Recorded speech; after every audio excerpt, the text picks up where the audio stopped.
What did your first marriage teach you about yourself? You know, we've heard very little about it, and you haven't spoken very much about it, only that it was short-lived. I think 13 months and a day. Yeah, it was, yeah. That's what. You're good. 13 months and a day. What did you learn about yourself to never be repeated?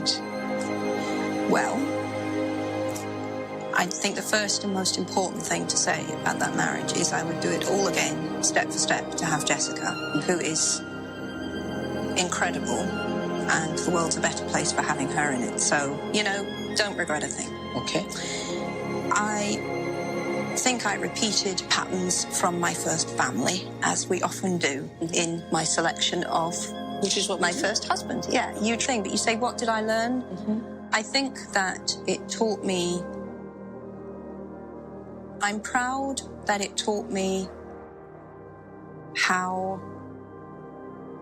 that I had a strong survival instinct. Because when I knew that it was time to go, I left.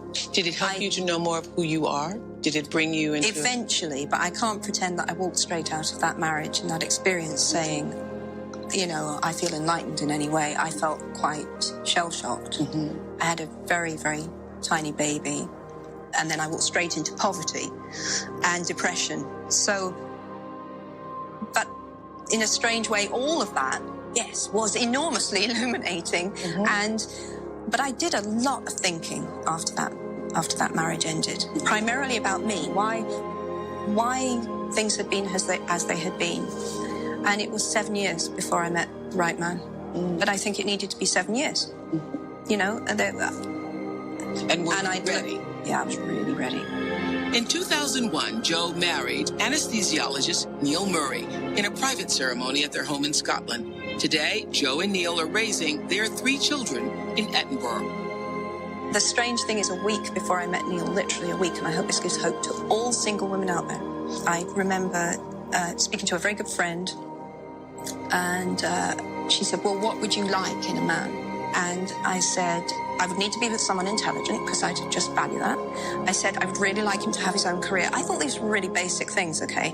Integrity was very, very important, and kindness, and a very strong sense of who he was. These were things that I would really like. And then she looked at me and she said, well, that's not going to happen. Like I'd asked for, you know, the earth. And like you'd ask for Jesus. Yes, exactly. And I thought, okay, yeah, maybe that would be Jesus. Yeah, maybe that's not going to happen. Were you okay with it? I certainly wasn't crying my eyes out every night. I could have done it, but I'm glad not to have had to do it. Why do I talk about the benefits of failure? Simply because failure meant a stripping away of the inessential. I stopped pretending to myself that I was anything other than what I was, and began to direct all my energy into finishing the only work that mattered to me. I was set free, because my greatest fear had been realized, and I was still alive, and I still had a daughter whom I adored, and I had an old typewriter and a big idea. And so rock bottom became the solid foundation on which I rebuilt my life. It is impossible to live without failing at something, unless you live so cautiously that you might as well not have lived at all.